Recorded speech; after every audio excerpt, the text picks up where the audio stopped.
हे माता लक्ष्मी, जय श्री कृष्ण, राधे राधे।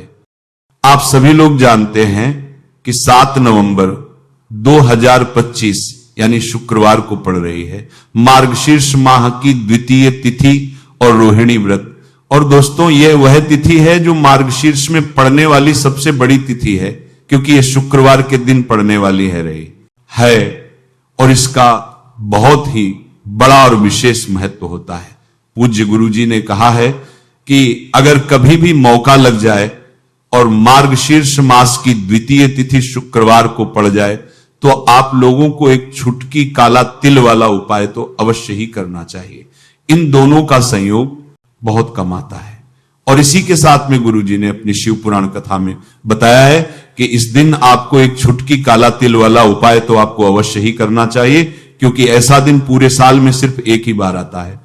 और आप सभी लोग जानते हो कि शुक्रवार द्वितीय तिथि का अगर सबसे बड़ा कोई उपाय है तो एक छुटकी काला तिल वाला उपाय है। शुक्रवार द्वितीय तिथि के दिन आप लोगों को इस एक छुटकी काला तिल वाला उपाय को जरूर करना है। बहुत सारे लोग होंगे जिन लोगों ने इस उपाय को ना किया हो, मतलब पूरा महीना निकल गया, उन्होंने किसी भी दिन इस एक छुटकी काला तिल वाला उपाय को ना किया हो। पर दोस्तों, आपके पास एक आखिरी मौका बचा हुआ है जो कि 7 नवंबर शुक्रवार द्वितीय तिथि के दिन है। तो इस दिन आप लोगों को इस वाले उपाय को जरूर कर लेना है। भले ही आपने पूरे महीने भर इस उपाय को ना किया हो, पर अगर आप इस मार्गशीर्ष मास के शुक्रवार द्वितीय तिथि के दिन अगर इस वाले उपाय को कर लिया तो आपको इस उपाय को करने का वो फल मिलेगा जिसकी आपने कभी कल्पना भी नहीं करी होगी। इसीलिए आप लोग इस वाले उपाय को एक बार जरूर कर लेना है, ताकि आप लोगों के हाथ से यह मौका ना जा सके और आपको इस उपाय को करने का फल मिल सके। यह उपाय श्री शिव महापुराण की कथा में बताया है, जिस उपाय को आज हम आपको बहुत अच्छे से समझाने वाले हैं। तो उपाय को शुरू करते हैं। ये इस मार्गशीर्ष मास के शुक्रवार द्वितीय या तिथि के दिन ये इतना खास होता है। कभी कभी बड़े बड़े पूजा पाठ अनुष्ठान से जो मनोकामना पूर्ण नहीं होते, वह मार्गशीर्ष मास के शुक्रवार द्वितीय तिथि के दिन एक छोटे से उपाय करने से ही आपकी मनोकामना पूर्ण हो जाती है। और बहुत सारे लोगों ने इस उपाय को किया भी है और उनको इसको करने का फल भी जरूर मिला है। अगर आप लोग भी इस उपाय को करना चाहते हैं तो आप इस उपाय को पहले अच्छे से समझ लेना, सुन लेना, उसके बाद करना। आपको इस उपाय का फल जरूर मिलेगा। और इस उपाय को कर लेने से आपके घर में चाहे किसी भी प्रकार की दुहक और समस्या क्यों ना चल रही हो, आपको उसका कारण भी नहीं पता है कि भाई ये समस्या किस कारण से चल रही है, उसका कुछ भी कारण हो सकता है। जैसे पितृदोष हो सकता है, किसी भी तरह का मंगल दोष भी हो सकता है। तो इस दिन आप लोगों को ये वाला उपाय कर लेना है। ये एक ऐसा उपाय है जिस उपाय को अगर किसी विशेष दिन पर किया जाए तो भाई उस विशेष दिन का जो है वह तो हमें मिलता ही मिलता है। पर हमने उस दिन पर इस उपाय को किया है तो हमें उससे भी बड़ा फल मिलता है, और फल बहुत जल्दी मिलता है, क्योंकि आप इस उपाय को बहुत ही बड़े और विशेष दिन पर कर रहे हो। तो चलिए अब उपाय के बारे में बात करते हैं। उससे पहले आप लोगों को यह जानना आवश्यक है कि आखिर यह उपाय किस समय करना है, किसको करना है और कैसे करना है। एक छुटकी काला तिल वाला उपाय को हमें इस शुक्रवार द्वितीय तिथि के दिन कैसे करना है, किसको करना है, किस समय करना है और कहां पर करना है, ये सारे सवालों के जवाब मिल जाएंगे। उसको एक चुटकी काला तिल वाला उपाय जरूर करना चाहिए, क्योंकि इस दिन एक छुटकी काला तिल का भी बहुत ही बड़ा और विशेष महत्व होता है। और जब बात आ जाए एक छुटकी काला तिल वाला उपाय की तो ये सोने पर वाली बात हो जाती है, और ये एक बहुत ही बड़ा उपाय हो जाता है शुक्रवार द्वितीय तिथि का। इस एक चुटकी काला तिल वाला उपाय को आखिर करना किसको है, सबसे पहले हम लोग वो बात जान लेते हैं। तो देखो, घर की जो बड़ी माताएं बहनें होती हैं, उन माताओं बहनों में से कोई भी एक बड़ी माता बहन इस वाले उपाय को कर सकती है। अगर आप चाहे तो अपने घर में से सभी सदस्यों को भी इस उपाय को करवा सकते हैं। अगर किसी व्यक्ति की खुद की कोई मनोकामना है, खुद की कोई दुख और परेशानी है जो कि वह अपने लिए ही करना चाहता है, इस वाले उपाय को तो वह खुद अपने लिए भी कर सकता है।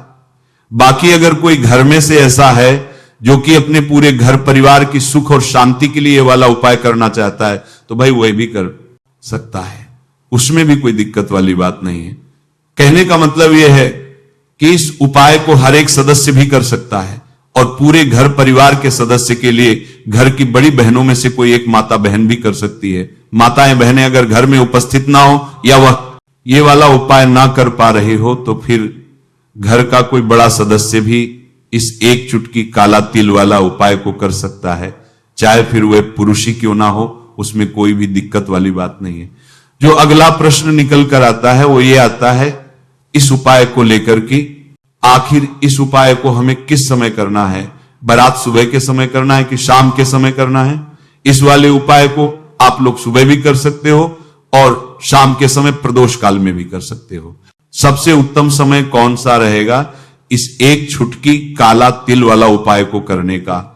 तो हम आपसे बस यही कहेंगे कि इस उपाय को आप सुबह के समय करेंगे तो ज्यादा बेहतर होगा। बाकी अगर प्रदोष काल शाम के समय भी करेंगे तो भी अच्छा होगा, उसमें कोई भी दिक्कत वाली बात नहीं है। तो अब दोस्तों जो अगली सबसे बड़ी और महत्वपूर्ण बात आती है वो ये आती है कि सुबह अगर हम उपाय को करेंगे तो हमें कितने बजे से लेकर कितने बजे तक के बीच में करना है, और शाम के समय प्रदोष काल में करेंगे तो हमें कितने बजे से लेकर कितने बजे के बीच में करना है। तो देखो, सुबह जितनी जल्दी हो सके आप उपाय को करने की कोशिश करना। बाकी अगर किसी कारणवश लेट भी हो जाओ, थोड़ी देर भी हो जाए, तो 10 या 11:00 बजे तक भी आप उपाय कर लेना, पर 12:00 बजे से ज्यादा देरी ना हो। ठीक है, इस बात का ध्यान रखना। उसके बाद में दोस्तों अगर के समय प्रदोष काल की बात करें, प्रदोष काल का जो समय है होता है वह शाम के 6:00 बजे से शुरू हो जाता है। मतलब शाम के 6:00 बजे से लेकर 7:00 बजे के बीच का जो समय होता है, यह समय प्रदोष काल का समय होता है। तो आप इस उपाय को 7 या 8:00 बजे के बीच में भी कर सकते हो। मतलब शाम के 6:00 बजे से रात 8:00 बजे के बीच में आप कभी भी इस वाले उपाय को कर सकते हो, उसमें कोई भी दिक्कत वाली बात नहीं है। गुरुजी द्वारा बताए गए पहले उपाय के बारे में देखिए, यह उपाय आपको अपने परिवार के लिए करना है। यदि आप चाहते हैं कि आपका परिवार का प्रत्येक सदस्य तरक्की करे, उन्हें हर कार्य में सफलता की प्राप्ति हो, तो आपको यह उपाय करना है। तो देखिए, इस उपाय को करने के लिए आपको एक आटे का दीपक लेना है। आपको अपने ही घर पर एक एक आटे का दीपक प्रकार से तैयार कर लेना है। इस प्रकार से आटे का दीपक तैयार करने के बाद इसी के साथ में आपको एक चुटकी हल्दी भी लेनी होगी। अब ये दोनों ही सामग्रियां लेकर के आपको पहुंच जाना है अपने ही घर में तुलसी जी के पौधे के पास में। देखिए, कई लोग कमेंट करके पूछ रहे हैं कि क्या हम तुलसी जी के पौधे के वहां पर, हमारे घर में जो तुलसी जी का पौधा है वह सूख चुका है, तो वहां पर भी इस उपाय को कर सकते हैं। तो हाँ, बिल्कुल आप इस उपाय को, जो आपके घर में तुलसी जी का पौधा है वहीं पर आपको यह उपाय करना है। देखिए, सबसे पहले तो आपको ये जो उपाय है सूर्यास्त के बाद, यानी कि रात्रि के समय में ही करना होगा। सबसे पहले आपके पास जो एक चुटकी हल्दी है उसे आपको तुलसी जी के पौधे में डाल देना है।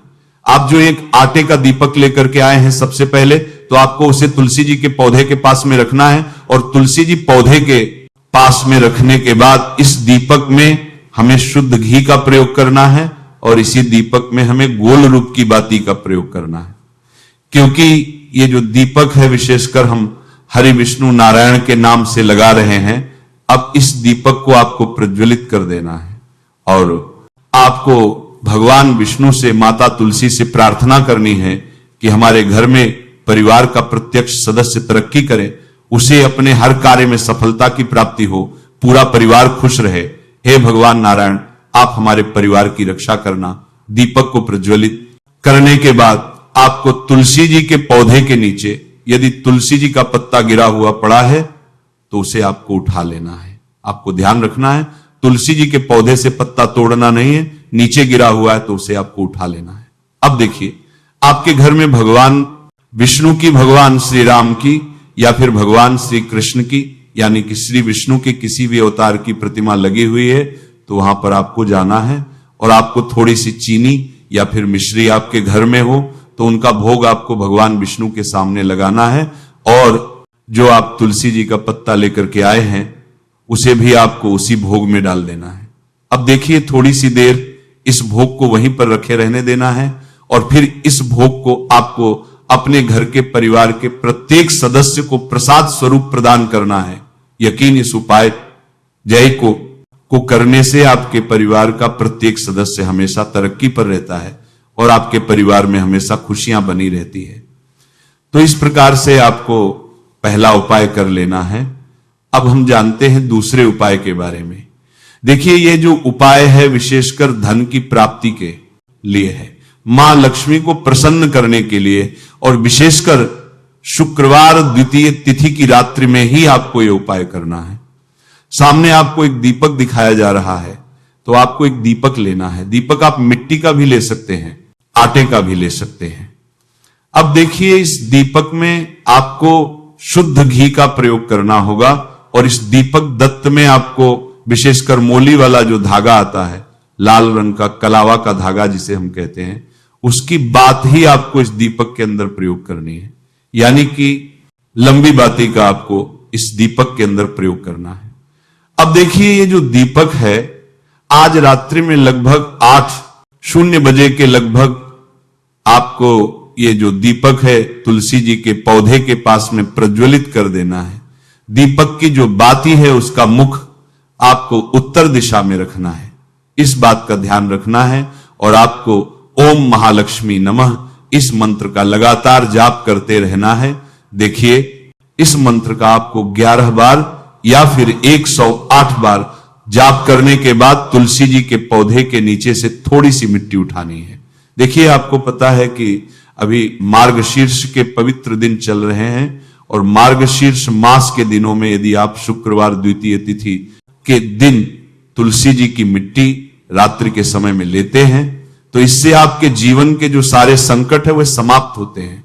आपको एक गिलास लेना है, उसमें आपको जल भरना है और जो आपने तुलसी जी की मिट्टी ली है सबसे पहले तो उसे आपको उससे गिलास के अंदर डाल है और इसी के साथ में आपको एक चुटकी हल्दी भी उस पात्र के अंदर डालनी है। इस जल का छिड़काव आपको अपने पूरे ही घर में करना है। जल का छिड़काव आपको अपने घर के प्रत्येक कोने में करना है, मुख्य द्वार पर करना है, प्रत्येक कमरे में करना है। केवल अशुद्ध स्थानों को आपको छोड़ना है, बाकी आपको प्रत्येक कोने में, प्रत्येक कमरे में जहां आप धन रखते हैं, चाहे रसोई घर हो, वहां पर आपको इस जल का छिड़काव करना है। और जल का छिड़काव करते समय आपके मन में यही भाव रहना चाहिए कि माता लक्ष्मी की कृपा से हमारे जीवन में हमेशा धन धय के भंडार भरे रहे और जीवन में जो भी संकट है, कष्ट है, वह सभी दूर हो। इस प्रकार से कामना करते हुए सुंदर भाव के साथ आपको यह उपाय करना है। इस उपाय को करने से घर का जो दुर्भाग्य है वह दूर होता है। तो इसीलिए आपको शुक्रवार द्वितीय तिथि की दिव्य रात्रि में यह उपाय करना है। हम बात कर लेते हैं तीसरे विशेष और अंतिम उपाय के बारे में। इस इंदिया करना है। इस इजरा तिथि की दिव्य रात्रि उपाय के माध्यम से भगवान विष्णु और माता लक्ष्मी दोनों ही प्रसन्न होने वाले हैं। तो देखिए, इस उपाय को करने के लिए सबसे पहले तो आपको दीपक लेने हैं। दीपक आपको 2 लेने होंगे। आप चाहे तो दोनों ही दीपक मिट्टी के भी ले सकते हैं, दोनों ही दीपक शुद्ध आटा मनकर उनके भी तैयार कर सकते हैं। अब देखिए, दोनों ही दीपक के अंदर आपको शुद्ध घी का प्रयोग करना होगा। अब देखिए, 2 दीपक हैं, उनमें से आपको एक दीपक के अंदर गोल बाती का प्रयोग करना है और एक दीपक में आपको लंबी बाती का प्रयोग करना है। देखिए, लंबी बाती वाले दीपक के अंदर आपको लाल बाती का प्रयोग करना है। जो मोली वाला धागा आता है कलावा का, उसी की बाती का आपको प्रयोग करना है। अब देखिए, इसी के साथ में आपको 1 चुटकी हल्दी लेनी है और 1 चुटकी आपको काले तिल लेने हैं।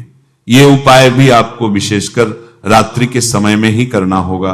तो देखिए, सबसे पहले तो आपको ये जो सभी सामग्रियां हैं तुलसी जी के पौधे के पास में लेकर के पहुंचना है। आपके पास जो गोल बाती का दीपक है, इसे आपको तुलसी जी के पौधे के पास में प्रज्वलित करना है।